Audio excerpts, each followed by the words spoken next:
dalam doaku, berkuasa atasku. Tuhan, ku bawa rinduku, ku nyatakan Engkau Tuhan di hidupku. Bagi nama Tuhan kemuliaan, kejayaan.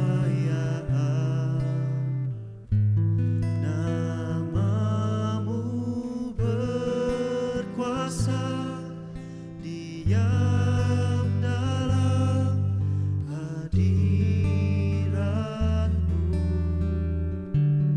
Engkau tetap Tuhan, ku tinggikan di atas segalanya.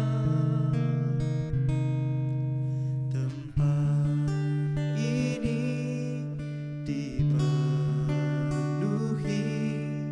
nama Tuhan.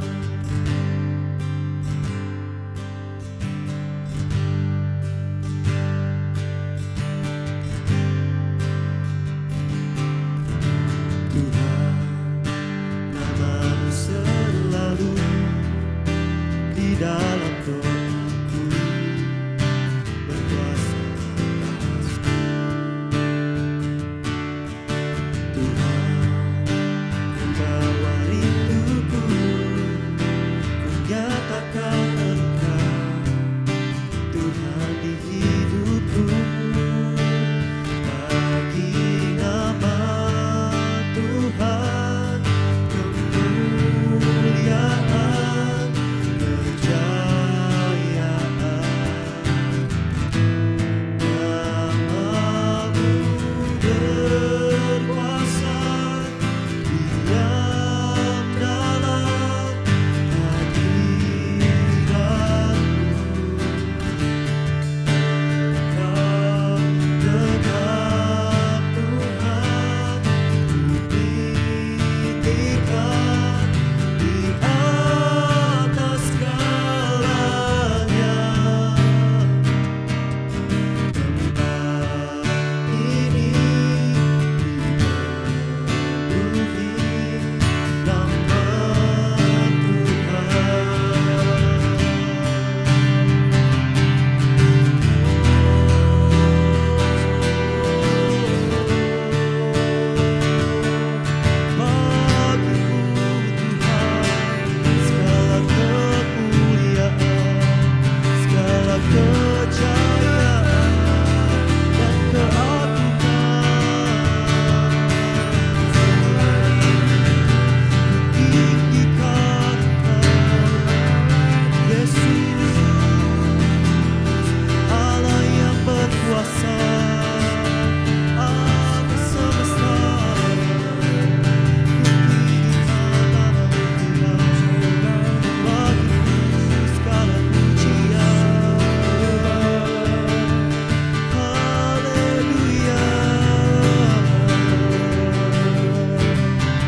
nama Tuhan kemuliaan,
Father which art in heaven, hallowed be thy name.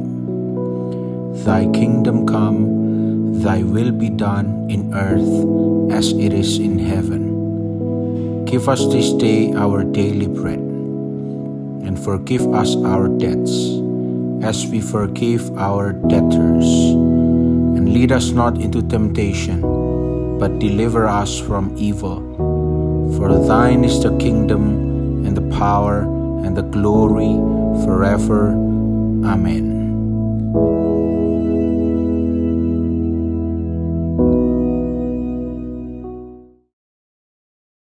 Shalom, selamat pagi semua umat Tuhan. Apa kabar saudara pagi hari ini? Kalau Anda baik-baik saja, puji nama Tuhan. Kalau Anda merasa kurang baik-baik saja atau sedang tidak baik, percaya bahwa Allah yang baik itu ada bagi Anda dan Dia akan membuat semuanya menjadi baik. Pagi hari ini kita akan merenungkan kebenaran firman Tuhan. Ayo kita sama-sama renungkan beberapa ayat yang akan memberkati kehidupan kita semua. Coba kita buka sama-sama di dalam Mazmur pasal yang ke-104 ayat 33 sampai 34 terlebih dahulu. Mazmur 104 ayat 33 sampai 34. Demikian bunyi firman Tuhan. Aku hendak menyanyi bagi Tuhan selama aku hidup. Aku hendak bermazmur bagi Allahku selagi aku ada. Biarlah renunganku manis kedengaran kepadanya, aku hendak bersukacita karena Tuhan. Saudara yang dikasihi oleh Tuhan Yesus, ayat ini akan melandasi pembahasan kita pada hari ini. Hari ini kita akan sama-sama membahas mengenai bahwa hidup itu adalah sebuah perjalanan. Hidup itu bukan Anda melompat dari satu kesempatan pada kesempatan lain, tetapi hidup itu adalah dinamis, progresif, berjalan. Nah, untuk membekali sebuah perjalanan, tentunya harus ada sangu atau bekal yang menjadi tumpuan kita, yang menjadi bawaan kita untuk bisa menjalani kehidupan ini. Dan secara khusus kitab Mazmur, pemazmur menuliskan, aku hendak menyanyi bagi Tuhan, bukan ketika aku diberkati saja, bukan ketika aku ditolong Tuhan, bukan hanya ketika aku sedang butuh pertolongan, maka aku akan bernyanyi sekencang-kencangnya, bukan ketika dunia sedang tidak baik, aku akan bernyanyi, supaya dunia menjadi baik, tetapi dikatakan aku hendak menyanyi bagi Tuhan selama aku hidup. Selama kita ini masih hidup, biar ini menjadi bekal kita, biar hati kita dipenuhi dengan pujian dan penyembahan kepada Tuhan. Pujian dan penyembahan bagi Tuhan itu bukan hanya sebatas nada yang kita nyanyikan, bukan hanya sebatas lirik yang indah yang menyentuh hati kita, tetapi hidup kita yang menjadi persembahan, yang menjadi penyembahan, pujian kepada Tuhan. Di mana dari mulut kita mengatakan, Tuhan aku memuji kebesaran-Mu. Dan melalui kehidupanku biarlah terpujilah nama-Mu Tuhan. Biar hati kita ini dipenuhi dengan nyanyian syukur. Bukan hanya lagu yang kita ucapkan, tapi hati kita menghadapi apapun selalu ada ucapan nyanyian syukur yang akan menjadi pamungkas dari setiap ujung-ujung pikiran yang menghantui kehidupan kita. Misal, ada tiba-tiba badan kurang nyaman, tapi Anda bikin senjata pamungkas atau penutup pikiran Anda itu selalu diisi dengan puji-pujian. Aku sudah sembuh dalam nama Yesus, bilur-bilurnya menyembuhkanku. Aku sudah dipulihkan, aku sudah dibebaskan. Aku hendak bermazmur, ayatnya mengatakan begini. Aku hendak bermazmur bagi Allahku selagi aku ada. Kalau kita masih ada hari ini, biarlah kita penuhi mulut kita dengan mazmur. Apa sih saudara mazmur? Mazmur itu bukan sebuah benda. Tetapi mazmur itu kalau di dalam bahasa aslinya adalah tefilim, doa, ucapan yang memperkatakan terima kasih kepada Tuhan, memperkatakan kegembiraan, ucapan syukur gitu ya. Itu Mazmur. Jadi Mazmur itu mungkin kalau di gereja saudara sering mendengarkan WL-nya tiba-tiba berbicara, Tuhan biarlah Engkau menjadi Tuhan atas hidup kami, biarlah hidup kami mempermuliakan nama-Mu. Mazmur itu perkataan-perkataan yang keluar dari mulut kita, tapi bukan hanya untuk didengar orang, tetapi perkataan itu juga merupakan hal yang menguatkan kita. Karena perkataan itu adalah firman Tuhan sendiri. Biarlah selama kita hidup, selagi kita ada, naikkan Mazmur kepada Allah kita. Karena benefitnya bukan cuma untuk menyenangkan hati Allah, tetapi juga untuk kita. Supaya setiap bagian, setiap inti kehidupan kita itu mendengar bahwa kita ini miliknya Allah. Bahwa kita ini bagiannya Allah. Kita ini serupa dan segambar dengan Allah. Oleh karena itu bernyanyilah, bermazmurlah. Aku hendak bersuka cita karena Tuhan. Dan biar bekal ini akan selalu saudara ingat setiap kali saudara menjalani kehidupan ini. Dan apa nasihat berikutnya? Mazmur pasal 1 ayat 1. Saya yakin Anda sering sekali membaca ayat ini. Mazmur 1 ayat 1 dikatakan demikian. Berbahagialah orang yang tidak berjalan menurut nasihat orang fasik. Yang tidak berdiri di jalan orang yang berdosa. Dan yang tidak duduk di dalam kumpulan pencemooh. Hari ini kita sedang membahas mengenai perjalanan. Perjalanan kehidupan kita bukan dalam arti yang terlalu tersirat ya, tetapi arti yang sesungguhnya, arti yang dengan maksud yang nyata, maksud yang ada yang sedang kita jalani. Perjalanan kehidupan ini dinasehati oleh firman Tuhan. Berbahagialah orang yang tidak berjalan menurut nasihat orang fasik. Apa sih orang fasik? Orang fasik itu bukan semerta-merta orang jahat, tapi orang fasik itu adalah orang yang tidak percaya pada Tuhan. Orang yang tidak mengandalkan Tuhan. Orang yang tidak benar-benar tahu apa yang dia lakukan atau apa yang dia katakan. Tetapi firman Tuhan menasihatkan, berbahagialah kamu kalau kamu tidak menuruti nasihat atau berjalan menurut nasihat orang fasik. Hari-hari ini saudara, kefasikan itu bukan hanya melalui perkataan, tapi melalui apapun yang kita baca, apapun yang bisa kita dengarkan. Hati-hati dalam menuruti nasihat orang. Mungkin beberapa bulan atau mungkin tahun lalu saya pernah berbagi ketika awal-awal COVID-19 sedang melanda Indonesia, mulai banyak berita, oh kalau penangkalnya harus minum ini gitu ya. Terus besok dapat artikel lain, oh bukan, harus makan rumput misalnya.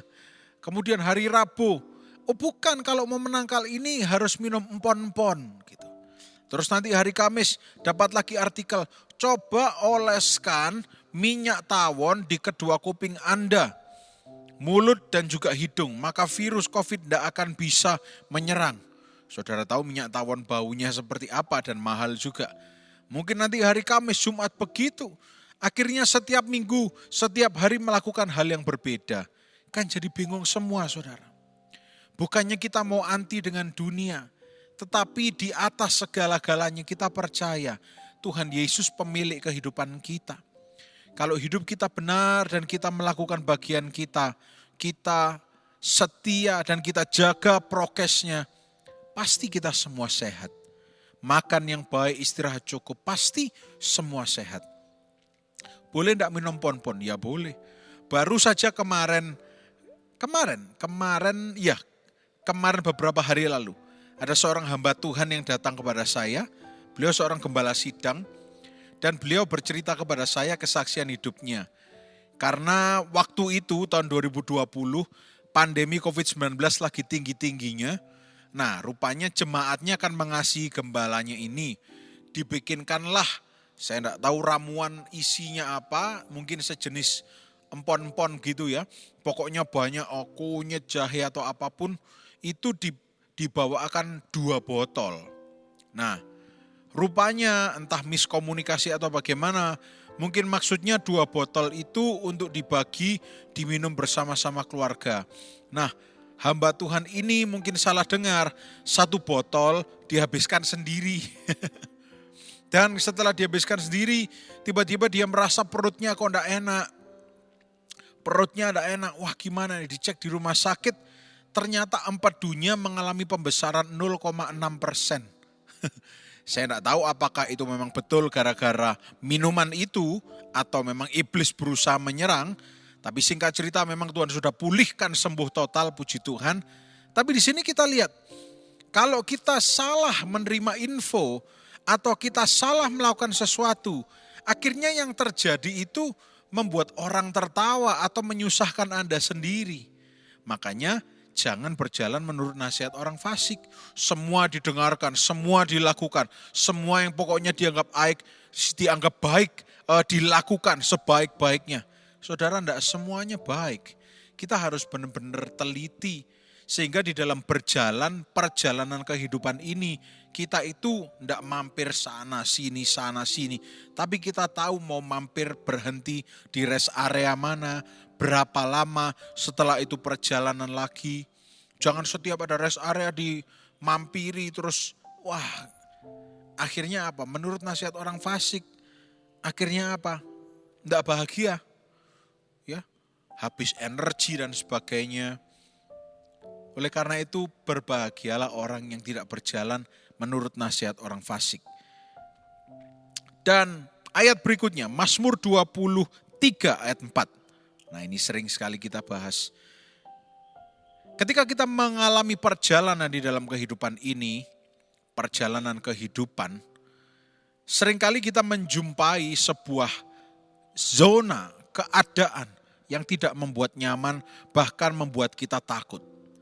Dan digambarkan di dalam Mazmur ini sebuah lokasi yang ada di Israel sana. Dan itu lokasi itu dinamakan The Valley of the Shadow of Death. Lembah kekelaman di dalam bahasa Indonesianya. Nah saudara, seringkali ketika kita mendengar lembah kekelaman akan diasosiasikan dengan kondisi yang mengalami masalah, tidak nyaman, sakit. Tapi kita harus tahu perintahnya jelas. Perjalanan kehidupan itu tidak untuk singgah di lembah kekelaman. Coba kita baca ayat 4. Sekalipun aku berjalan dalam lembah kekelaman, aku tidak takut bahaya. Di dalam bahasa Inggrisnya, though I walk through the valley of the shadows. Aku berjalan melalui. Bukan kemah, bukan tinggal, bukan selama-lamanya akan mengendap di sana. Enggak. Di dalam kehidupan ini yang namanya lembah kekelaman pasti ada. Suka tidak suka kita harus lalui karena kita punya Tuhan Yesus yang akan memberikan kemenangan, yang akan membuat kita berjalan lebih dari pemenang. Berjalan terus. Kesempatan untuk melihat lembah kekelaman bukan untuk membuat kita celaka. Tetapi justru ketika melewati lembah kekelaman Tuhan berjanji engkau tidak perlu takut sebab Tuhan beserta dengan engkau. Justru kesempatan melewati lembah kekelaman itu akan membuat mata kita terbuka bahwa Tuhan yang kita sembah itu nyata-nyata menyertai kita, melindungi kita senantiasa. Sebab kalau hidup kita biasa-biasa saja, kalau perjalanan kita stagnan, kita tidak mau lewati lembah kekelaman, bukan berarti saya mengajak kita untuk undur atau menolak masalah atau berusaha hidup aneh gitu ya. Pokoknya hidup kita berkat. Tidak mau masalah. Lu memang tidak mau masalah. Tapi ada momen di mana masalah itu harus dimenangkan bersama dengan Yesus. Lembah kekelaman itu harus kita lewati. Nah, ketika kita sedang dalam zona nyaman, kita tidak akan sadar. Bahkan justru akan membuat kita semakin jauh dari Tuhan. Tetapi momen-momen lembah kekelaman, perjalanan, itu akan membuat kita menyadari bahwa hanya Tuhan yang kita perlukan. Melewati apapun, menghadapi apapun, ada Tuhan yang menyertai kita. Ada Tuhan yang membimbing, menjagai. Dikatakan gadamu dan tongkatmu itulah yang menghibur aku. Gada dan tongkat itu berbicara mengenai perlindungan dan pengarahan kita diarahkan. Duh, kurang baik apa Tuhan Yesus? Di dalam perjalanan kehidupan kita, biarlah kita ini menyadari lembah kekelaman akan ada. Saya tidak mengutuk saudara atau mengatakan pasti kena masalah, tetapi pasti ada. Karena apa? Raksasa yang diletakkan di tanah Kanaan dilihat bukan untuk ditakuti. 12 mata-mata dikirim, 10 mengatakan, aduh banyak raksasanya, banyak suku enak, tidak mungkin kita bisa masuk. Tetapi Yosua dan Kaleb, dia melihat bagus. Berarti harta benda yang ada di sana, semua kekayaan tanahnya belum ada yang menjamah. Kalau Tuhan sudah menjanjikan, kita pasti sampai tanah Kanaan. Sudut pandangnya berbeda, saudara. Oleh karena itu ketika dalam menghadapi perjalanan kehidupan, kita tidak perlu takut kalau melewati lembah kekelaman kah? Atau di hari Minggu, saya juga pernah sampaikan padang gurun kah? Tidak perlu takut. Asal percaya saja. Percaya dan lakukan bagian kita. Tuhan ada bagi kita, saudara. Ayat berikutnya, Mazmur 25 ayat yang kelima. Mazmur 25 ayat yang kelima. Biarlah ini jadi ayat terakhir yang kita renungkan pagi hari ini. Mazmur 25 ayat 5 mengatakan demikian. Bawalah aku berjalan dalam kebenaran-Mu dan ajarlah aku. Sebab Engkaulah Allah yang menyelamatkan aku. Engkau ku nanti-nantikan sepanjang hari. Dan biar perkataan yang sama ini juga kita katakan pagi hari ini dan besok pagi dan besok pagi. Setiap kita membuka mata akan menjalani kehidupan ini yang adalah perjalanan. Biarlah kita mengatakan, ya Tuhan bawalah aku berjalan bukan dalam kebenaranku, bukan di dalam pikiranku, tetapi berjalan di dalam kebenaran-Mu. Karena kebenaran akan selalu menundukkan kenyataan hidup. Kenyataan hidup itu berarti vonis dari dokter. Kenyataan hidup itu berarti vonis bangkrut dari pihak-pihak yang terkait. Kenyataan hidup itu berarti keluarga yang jelas-jelas tidak berbahagia. Masalah yang tidak usai. Itu kenyataan hidup. Tapi kebenaran firman Tuhan mengatakan Anda sembuh. Kebenaran firman mengatakan Anda akan diberkati dan dipulihkan. Kebenaran firman Tuhan mengatakan bahwa keluarga Anda akan mengalami turn around, akan mengalami jamahan ilahi, akan mengalami pemutar-balikan keadaan secara ilahi. Saudara yang dikasihi oleh Tuhan Yesus, berjalanlah melalui kehidupan ini, melewati apapun, berpegang kepada nasihat firman Tuhan. Berjalanlah dalam kebenaran firman Tuhan. Dan biar kebenaran itu yang mengajar kehidupan kita. Setiap situasi yang kita lewati, biar kebenaran itu mengajarkan banyak hal pada kita. Supaya kita jadi manusia yang semakin hari bukan hanya lebih baik dari sebelumnya, tetapi semakin hari menjadi semakin serupa dengan Kristus. Dan ayat 5 ini mengatakan lagi, Engkau Allah yang menyelamatkan aku, Engkau ku nanti-nantikan sepanjang hari. Kondisi ini berbicara mengenai harapan. Orang yang berharap menanti-nantikan Tuhan. Those who wait upon the Lord shall not be disappointed. Yang menanti-nantikan Tuhan tidak akan pernah dikecewakan. Biar pagi hari ini kita yang sedang berjalan akan melihat penyertaan Tuhan. Melewati apapun juga Tuhan akan menyatakan dirinya. Asalkan kita hidup benar. Kalau lagu zaman dulu mengatakan, ku tahu Tuhan pasti buka jalan. Asal ku hidup suci, tidak turut dunia. Ku tahu Tuhan pasti buka jalan. Saudara, tidak turut dunia itu bukan berarti tidak boleh makan makanan duniawi, tidak boleh jalan-jalan ke mall, tidak boleh ini, bukan. Tidak turut dunia itu berarti tidak larut akan kefasikan dunia. Tapi lebih memilih untuk hidup sesuai dengan kebenaran firman Tuhan. Pagi hari ini, mari sama-sama mantapkan dalam hati kita perjalanan kehidupan ini. Kita punya Tuhan Yesus yang menyertai kita, bersukacita, menyanyi, bermazmur dalam perjalanan. Karena Tuhan kita akan menyertai kehidupan kita. Daud ketika dia berjalan akan menumbangkan Goliat, dia bermazmur, dia bernyanyi. Maka ketika dia sampai ke tujuannya, Goliat tumbang. Apa yang akan terjadi dalam kehidupan Anda kalau Anda memutuskan untuk bernyanyi, bermazmur dalam perjalanan kehidupan ini? Nantikan Goliat-Goliat yang akan tumbang, bukan karena kuat gagah Anda, tetapi karena Tuhan yang melihat hati yang percaya, hati yang terpaut erat kepada Tuhan dalam menjalani perjalanan kehidupan ini. Tuhan memberkati kita semua, mari kita akan berdoa. Tuhan Yesus yang baik, kami bersyukur untuk hari yang baru ini. Dan di dalam nama Yesus sepanjang hari ini kami semua sehat, diberkati, dibungkus dengan darah Yesus. Apapun yang kami kerjakan, Tuhan Engkau buat berhasil. Dalam nama Tuhan Yesus Kristus, haleluya, amin. Selamat pagi, Tuhan Yesus memberkati.